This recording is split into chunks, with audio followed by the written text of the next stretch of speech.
What's up guys, it's Nathan, and today we got all kinds of information about the new builder in NBA 2K26, so let's check it out. The MyPlayer Builder in NBA 2K26 offers more insight about your build with an all-new animation glossary, detailed scouting reports, and more. So there's a lot in here. There's a lot in here that is going to confuse a lot of casual players, so that's why I'm here to break it all down.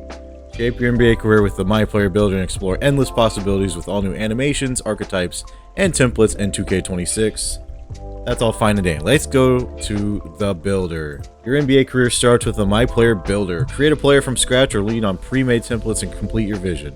So just like last year, we're going to have pre-made builds that 2K has made, as well as eventually that the community will make. But they're adding a little more here. They're saying it features an updated animation glossary and all new body type previews. Now that sounds all good. Let's see how it works here.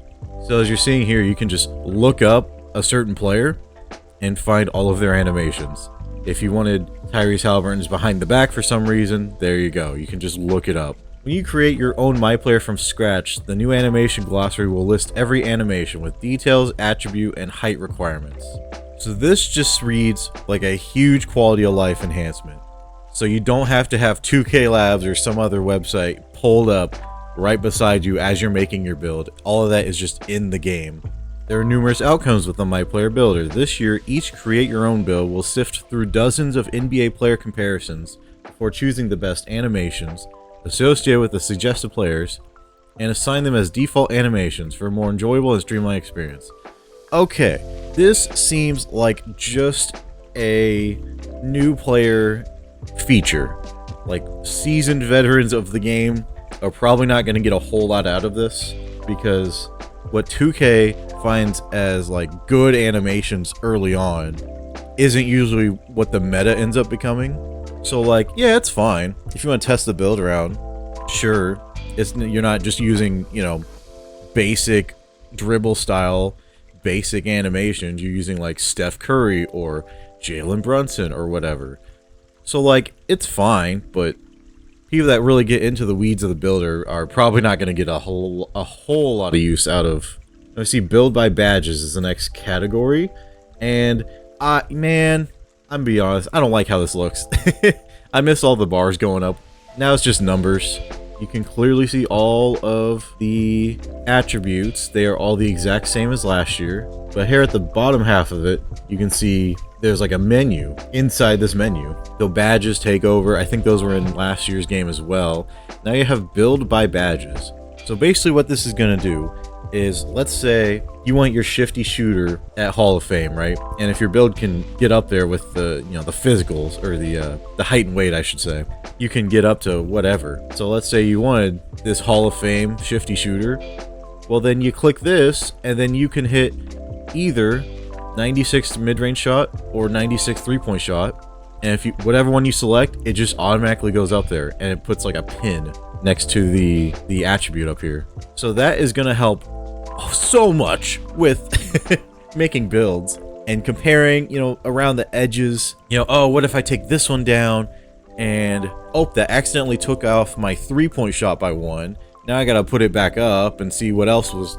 There's no more of that anymore, it seems like. As it says down here, choose your desired badges and tiers: bronze, silver, gold, Hall of Fame, legend, and the minimum attribute points required will automatically be locked in, meaning you can then spend your remaining attribute points to max out categories of your choosing and reach 99 without missing out on your must-haves.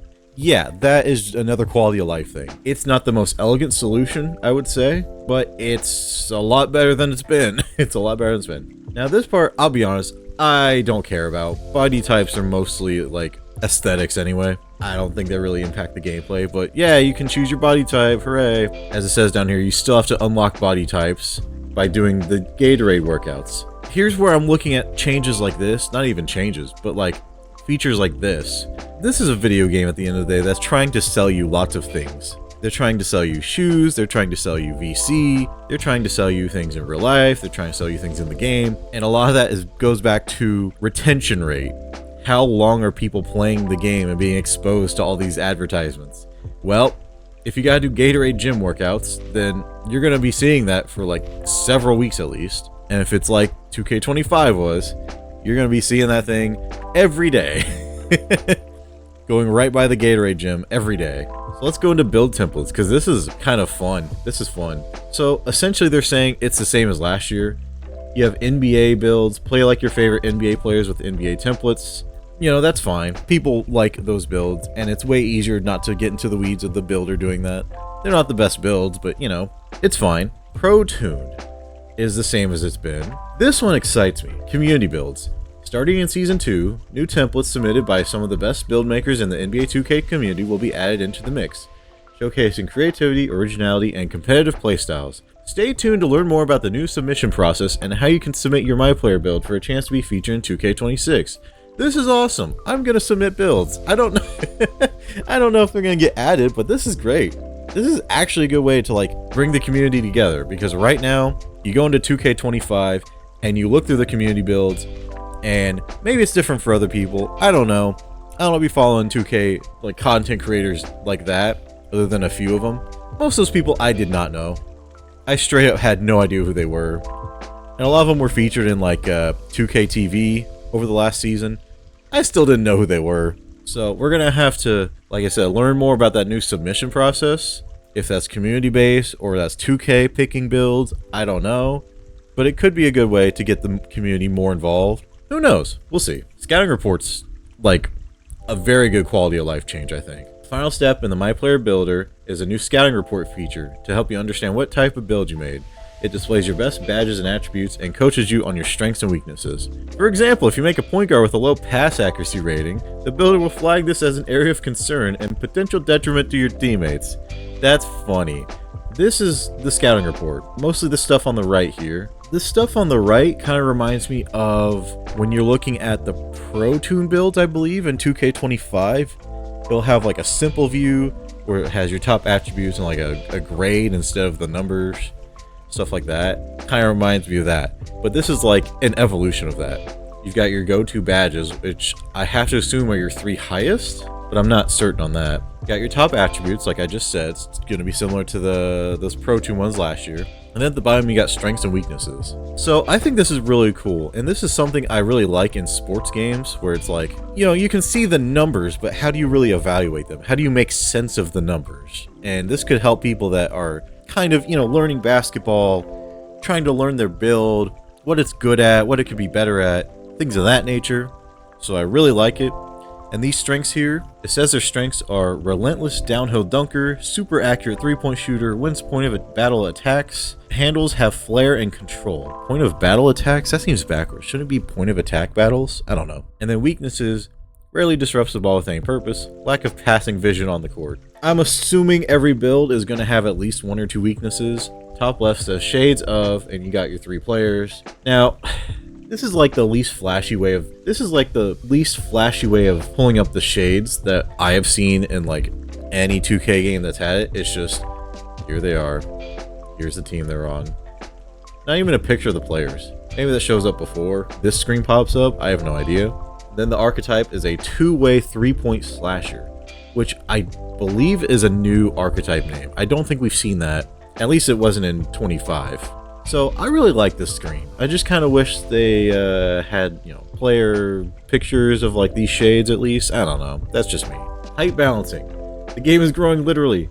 The max height is now 7'4". So now you can actually make a Victor Wembanyama build. You can make a Zach Edey build. You could go get closer to making like a George Mirasan or a Yao Ming. And this is, you know, there's not that many 7'4" players in the NBA. I think it's literally just Wemby and Edey right now. You know, that's fine. This decision was made by popular demand.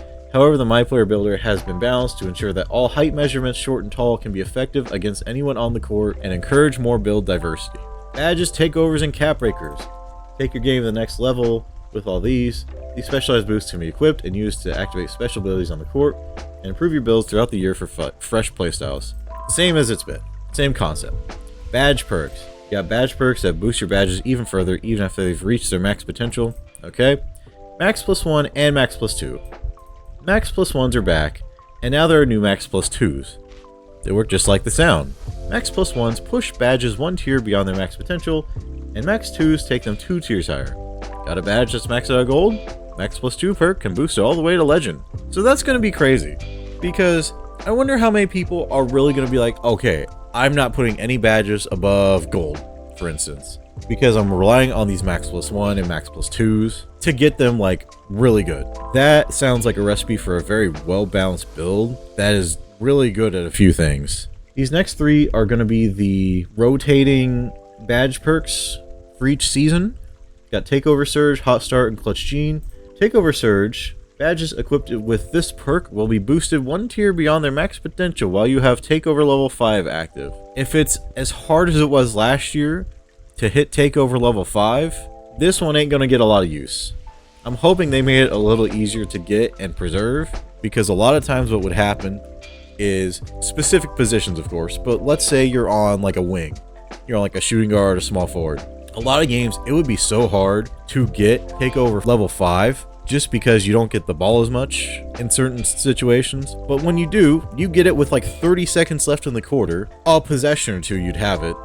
And then the next quarter starts, and guess what? You lost half your Takeover. Cool. I hope it's not... I just hope it's easier to actually get your Takeover levels this year. It doesn't have to be a huge boost, just something small. Hot Start is another one. Badges equipped with this perk will be boosted 1 tier beyond their max potential during the early portions of games. This one seems like my least favorite of the 3. I don't see a lot of use for this outside of shooting badges, but I guess we'll find out. Clutch Gene. Badges equipped with this perk will be boosted 1 tier beyond their max potential during high pressure situations, including late game situations in the park and the end of the 4th quarter and overtime. I kind of think this should just be a year-round one. Again, I feel like you're only going to find a lot of use of it in your shooting badges, or if you're big, potentially in like rebounding. Otherwise, these seem situational, is all I'm trying to say, these badge perks. I don't think they're going to help so much. I don't think they're going to be that important, but, the game doesn't come out for another couple weeks, so we'll see. As we were saying earlier, they are earned from rotating seasonal rewards with 1 available each season. Badge perks reset to the original tier once the season ends. Meanwhile, badge elevators continue to provide permanent upgrades within a badge's max potential, and performance multipliers accelerate badge progression. Okay, just like last year basically. Here's the screen. You get more max plus 1s and max plus 2s. I believe it was only 2 max plus 1s last year, 1 for a tier 1 badge and 1 for a tier 2 badge that you had to unlock every season. Now it looks like it'll be a little different. So it looks like these top 2 boxes here, you're gonna have a max plus 1 for tier 1, a max plus 1 for tier 2, a max plus 2 for a tier 1, and a max plus 2 for a tier 2. Your badges are going to be better than last year, is essentially what I'm seeing with this. And then you can unlock another max plus 1 and a max plus 2, depending on something we are going to get to later, I believe, because I don't think we've talked about it yet. This middle bottom box is something we are going to talk about a little later, but you'll get another max plus 1 and a max plus 2. Badge accelerators. Yep. They're here. Complete drills during team practices to earn badge accelerators that speed up progression of the badge that you practice for a limited number of games. So overdrive is gone. That's great. The grind is still there, like hella, but it looks like you can skip the grind for a few of them with your badge elevators. Not that many. Takeover progression. After creating your MyPlayer, you'll be automatically assigned a takeover that best fits your archetype. Interesting. You don't start with the default anymore. And as we look through this, they have overhauled how takeovers work, because last year so many of them were like either kind of useless or good in a very specific scenario. There was a few that were way better than the rest. Basically any of them that boost like your physicals were really good. All levels of new takeovers are instantly available to you and do not need to be unlocked. Thank God. Who thought it was a good idea to grind like 30 games to use 1 new takeover all the way up? That's ridiculous. Takeover presets allow you to change which takeover you have equipped between games without exiting to the MyCareer menu. Again, another great quality of life change. Takeover accelerators speed up how quickly you fill your takeover meter. So this is what I'm talking about. It was kind of hard to get your takeover last year with 2K25 unless you were like a point guard or a center. Like if you were the rebounder or like the offensive cog, it wasn't too hard. Anyone else, it would be like, oh, you're not getting it. If you do get it, you get it with like 30 seconds left in the quarter. And then, oh, new quarter, you lose it. Bye-bye. The final reward is custom takeover. So that's great. This is something people have been asking for. This allows you to design your own takeover from scratch, choosing the targeted attributes that are boosted and pairing that with any takeover ability your build can use. Yeah, that's a good one. I wonder if every attribute's going to be available to put in the custom takeover. Can you go with like all physicals so you're just a machine out there? Is that a good idea? Who knows? Takeover rewards only need to be unlocked once and progress is shared among saves. Yay! Less grinding, even though it's a lot of grinding still. And they have picked speed with ball, 3-point shot, and for some reason close shot. And they're going with the lethal layup takeover. Yeah, don't make this. This is stupid. That's cool. Build specialization. Now in 2K26, build specialization quest lines allow you to enhance your MyPlayer's potential in a specific skill area. For each save, you can pick one of 5 areas to specialize in: finishing, shooting, playmaking, defense, or rebounding. Each area features 9 unique quests that test your abilities in that specialty. And by test your abilities in that specialty, they mean test your ability to grind out the things, because there's a lot of grinding. Choose the shooting quest line, for example. Your second quest will be to make 100 threes or mid-ranges. That's for the second quest. There are 9 quests in this. So this is the screen for build specialization. They've picked shooting for this one. Quest progress 0 of 9, you can see. You can only commit to 1 specialization per save and it cannot be changed. So this is part of the build making process. And as you see here, this is the end of it. I'm going to look at goal 9, the Net Whisperer. Goal 9, the Net Whisperer. Make 2,000 mid-range shots or make 2,000 3-point shots. And the one before is make 1,000. So I would assume this count resets between goals. I don't know that for certain. Making 1,000 more 3-point shots, bare minimum, to get the next goal is kind of insane. People are going to be grinding the crap out of this. And these rewards, I mean, at the end, the rewards are pretty good. Goal 7, you see one of them is a max +1 for shooting and a unique shooting archetype name. I mean, that's cool and all. Goal 8, shooter shoot. You get a shooting cap breaker, which I believe is the second of 2 that you can get. Yeah, you get a shooting cap breaker and a Larry Bird jersey, which is like, okay. Goal 9, you get, you know, max +2 to a shooting badge and a shooting arm sleeve. Okay. This is so much grinding. People are going to have this within the first couple weeks. I'm wondering where you're going to be able to grind this. Are you going to be able to do it in the NBA games? Are you going to be able, is it online only? Are you only going to be able to do it in like Park, Rec, Pro-Am, Proving Grounds? Is Street Ball back and can you grind it there? This is a ridiculous grind. I think people should be talking about this more. That's insane. So it says mastery will earn you rewards tailored to each skill area, including skill boosts, unique apparel and cosmetics, new archetype names, cap breakers for that skill area, and permanent max +1 and max +2 badge perks. That is this like middle bottom box here with the max +1 and the max +2, and they both say shooting badge. That's what that's for. So I obviously I don't have the builder in front of me. This is making me think, okay, if I'm making like a shooting guard like I'm thinking about making, I am gonna do one of these middle 3 with the shooting, playmaking, or defense. Rebounding is not important, like a shooting guard. Finishing, I feel like I'll be good enough. Like if it's like last year, I know they've changed some of the mechanics, but if it's like last year, I think the finishing I'll just be okay with whatever. These middle 3, I'm gonna do one of these probably. Defense sounds like it's gonna be the hardest one. Unless they say, like, you know, instead of like hitting 2,000 threes, might be, oh, 2,000 good defenses or whatever, preventing your man from scoring type stuff. Maybe that would be better. I don't know. Again, I don't have my hands on this. I don't know for certain. Or playmaking could be good for like ball handling, dribbling. More impactful cap breakers. This, I hate this. I hate how this works because it doesn't make any sense. In 2K25, each cap breaker raised the attribute by 1 point. Most players in the community chose to make their best attributes even better, rather than addressing their weaknesses. Because that made sense mathematically, and optimization-wise, it was the best thing to do. When you're going from like, rebounding 98 to 99 is way more impactful than going free throw 73 to 74, or even 98 to 99. Let's just make it an even comparison. Because free throw was a much cheaper attribute than rebound. And if you put the rebound down 1, you could get a whole bunch of attributes on your other things, you know, it's a whole thing. Now, each cap breaker will still raise your highest rated and strongest attributes by 1 point, but if you choose to apply them to your lower rated attributes, you will see greater boosts. For example, if your build is struggling in Rec because you left your free throw rating low and it's a park build, they don't say that, but that's what it is, the cap breaker could raise your free throw rating by double-digit points at a time and provide a significant improvement. So here it is. This is the exact same screen as last year. The only difference that I see is that they have sloppily put on +1, +12, plus 12, plus whatever. Inside this little, like, rhombus. Man, I was really figuring out build optimization in 25. This looks like it's not going to make any sense at all. Because let's look at your physicals down here, for example. The speed's 91. Each cap breaker boosted by 1. That's how it was last year. Agility right below it, they have an 83. The first one boosted by 2. And then by 1 after that. Strength and vertical are much lower. When you get them maxed out here, it's like plus 8, plus 7, plus 6, plus 1.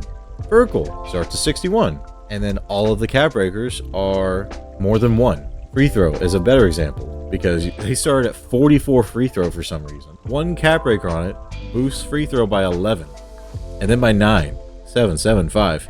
So I really need to see the math behind this, and people with way more time on their hands than I do are going to figure this out, I'm sure. But this don't make a damn lick of sense in my head. It's also very interesting because this is the first time in this courtside report that we're seeing a full build and all its attributes. We don't know height, weight, position, anything like that, but because of how the rest of this looks, I'm going to assume this is a point guard. So let's put this into 2K and try and figure out what's going on here. So I have taken this build with the 99 layup, the 96 pass, 94 ball, 91 speed with ball, 99 steal. I've taken this and put it into 2K25, if you'll let me switch over real quick. So I've taken this build and put it into 2K25. As you can see, the 98 overall and somewhat close to being fully maxed out. Now I just went with the default height, weight, and wingspan at 6'3", so it's very close to 2K25. This build is completely done. The one in 2K25 is very close.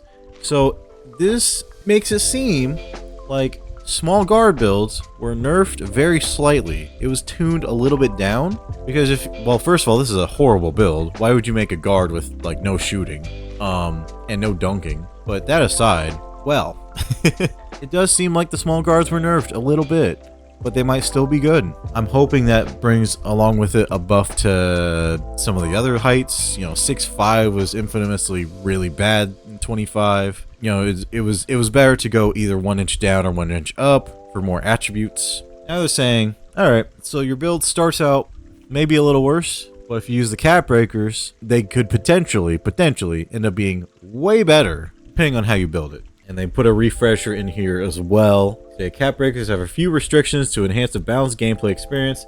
Cap breaker can be applied to each attribute a maximum of 5 times. You can use it only if it's allowed by your build's height, weight, and wingspan. You must progress it up to its max. All that's the same as last year. Cap breakers can be earned from build specialization quest lines, season rewards, rep awards, and some other ways that we can't talk about just yet. So that's great. I can't even think about a build yet without knowing how many cap breakers approximately we can get. Here's my advice for making a build. Make the build you want. Make your first build, you know, obviously what you want. Leave a little bit of room for cap breakers. I don't know how much room that is yet. We're gonna have to really see all the ways you can earn cap breakers. I'd say at least 5 to be safe. It seems like they're gonna hand them out like candy this year. I don't know. Rebirth. Now this sounds interesting. I don't know how it's gonna play out in practice. Basically, you got a bunch of different levels of rebirth, multiple tiers of rebirth as it says, allowing you to carry over more progress from your existing save files than ever before. Unlocked at 90 overall and allows you to instantly unlock any newly created MyPlayer. So the silver rebirth is basically the same as rebirth has been the last few years. It's unlocked at 90 overall and allows you to instantly unlock any newly created MyPlayer's maximum potential to the highest overall rating you've previously reached. This permanently accelerates your badge progression by 10% and automatically upgrades your badges to silver. So that's exactly how it's worked the last few years. As you reach 95 overall across new saves, you unlock Gold, Hall of Fame, and Legend Rebirth. These new tiers of Rebirth automatically upgrade your badges to its respective tier once attribute requirements are met.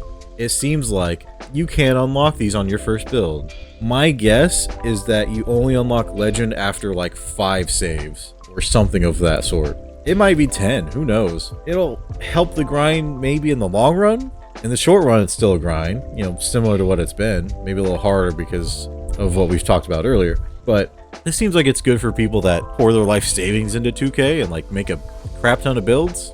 Seems like a good win for them. Do people really go for legend badges on their builds? like straight out of the builder, I don't think that's a good idea even. So maybe this one isn't even worth it. We'll have to see, of course, how the builder reacts and, you know, what's optimal and whatnot. But yeah, I don't know if that one's even going to be good. We'll have to see. And so that's it for the builder. There's a lot of good quality of life improvements, some questionable decisions, some decisions that seem to be based on just getting people to play as much as possible and get hours logged into the game. But yeah, that is all I have for today with the builder. All in all, there's a lot of new information. Let me know what you guys think in the comments below. So that's going to be it for me, guys. Leave a like if you liked the video. Subscribe if you want to see more. We only got 21 subscribers right now, and we are going to roll right into 2K26. So if you want to get on the ground level of something we're building here, this is the perfect time, man. I've got one more build in 2K25 to put out, and it's a really special one. I think y'all are going to like it. Other than that, we are going to be heading straight for 2K26. But yeah, that's going to be all for me, guys. I will see y'all next time. Peace.